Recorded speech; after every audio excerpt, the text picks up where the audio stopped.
Okay, I apologize for this review being late, like a week late, because this series just came out last Friday, and I saw it last Saturday.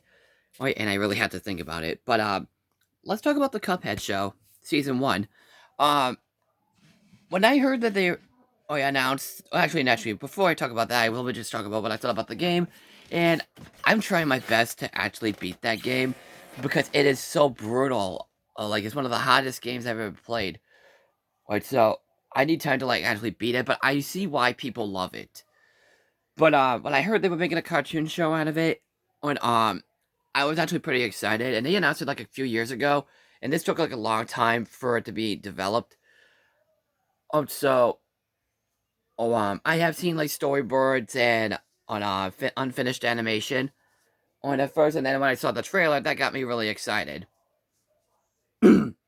Right, so we had to um who developed the show? Oh yeah, Dave Wesson. And if you know who Dave Wesson is, he's the guy who created. If I'm right, he was the creator of Time Squad. If you remember that show on Cartoon Network, and I remember that show a lot. I definitely remember that show on that channel. And my brother and I would always watch new episodes every Friday night on Cartoon Network. We'll watch a Cartoon Fridays. So he also helped develop Star versus the Forces of Evil. So now he's developing this one. And I love the shit out of this cartoon. I mean, this is probably one of the best cartoon shows. This is probably the best cartoon that's based off of a video game since Earthworm Jim, in my opinion. Well, at least so far it is, because we start off with a really great first season. Um, Critics felt pretty kind of split about this one. Well, a little split.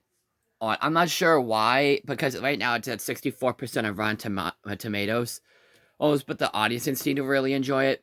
And my brother and I really enjoy it so far, but he moved out. I texted him if he's seen it, and he saw it, and he thought it was really good, and I thought it was great, myself.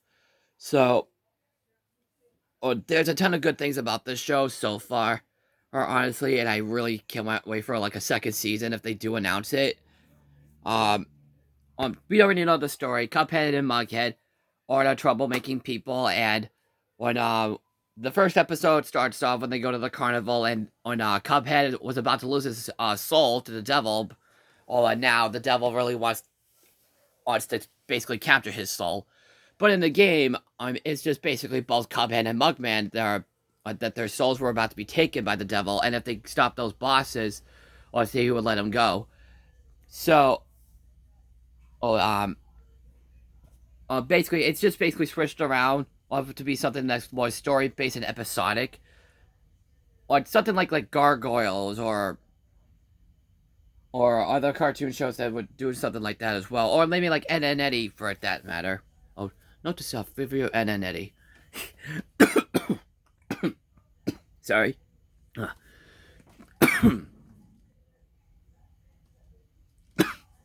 Okay.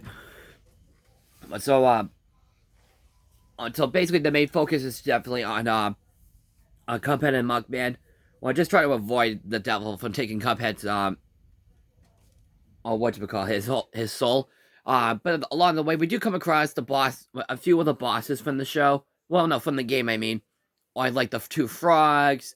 Like King Dice, voiced by Wayne Brady. And if you know who Wayne Brady is, he not only did the rabbit from the Disney cartoon on Sophia the First, but also Daredevil Dan from Food Fight. I friggin'. This is. Oh, am I dead yet? Sorry, I had to make that JonTron reference. That's the same dude, and he actually does do a really good job as the voice of the character, and he actually is a lot of fun. But that's one of the best things about the show. It's the comedy, that gets a lot of really good laughs, and much like what IGN was saying on their review, that it was actually hilarious. It is actually pretty much true. It is hilarious, and what do you call it? We do get a lot of references to classical Disney cartoons.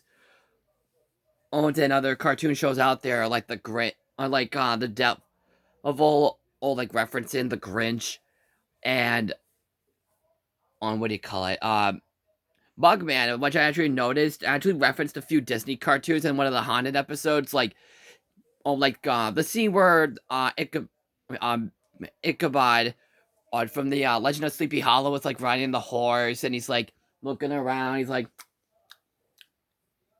Mugman kind of doesn't like that, except he's not on a horse. He's just standing still, trying to be aware of ghosts that are around him. Oh man, that episode, I don't want to like spoil it, but if you've seen the actual references, you'll actually catch what I'm trying to say. This is like one of those cartoon shows that makes like classical references to classical cartoons from like Disney or Looney Tunes or the Max Fleischer or the Fleischer Brothers cartoons. But speaking of Fleischer cartoons, do you remember or I mean or in the Fleischer cartoons they have like cartoons in the foreground and in the background is like live action stuff. When my brother and I, or well, like live action sets, my brother and I, whenever we see something like that, we point out like 3D. Well, let's technically say it's pre 3D before actual 3D animation actually came about, and that's the best thing about this show, the animation. And oh my god, it is unbelievably creatively spectacular.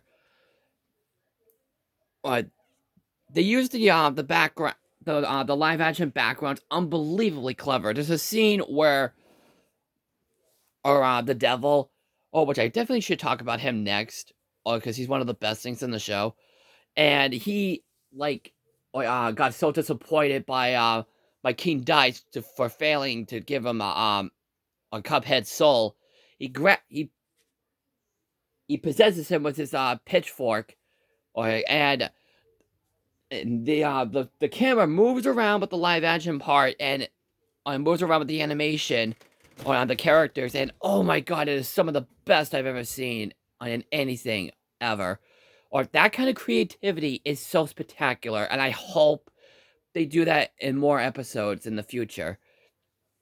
Or because Netflix did say they wanted to release 36 episodes of the cartoon, so I bet they're releasing 3 seasons. And I'm really looking forward to that. So, the devil, and on, what do you call it? The devil is probably is one of the best things in the show, and he's like probably my favorite villain in the show. He gets a lot of great laughs out of me. I love his voice, and I really love his design. And on for the voice acting, it's also really good. On Cuphead is basically sounds like a guy who's speaking in a Brooklyn accent. And Mugman is probably the cutest thing in the movie, in my opinion. And of course, I have to talk about Chalice. Yes. Well, as I said, I'm gonna save that best for last as well. Actually, or when after I talk about Mugman, he is such an adorable character. And he's more like the goofy, cowardly type character, or whatnot. It's kind of like a more old-fashioned cartoon show, old version of the Angry Beavers. Always because the two brothers living with each other, or whatnot. And and some of the comedy does kind of remind me of it. And or not. And it's also kind of similar to the Earthworm Jim cartoon, or where in that show there's a villain that wants the super suit, or like Queen Slugbot wants Earthworm Jim's super suit, and when in this cartoon the devil wants Cuphead's soul. So they're both pretty much similar to each other. Or the kettle guy, or the elder kettle, he gets a few good chuckles out of me.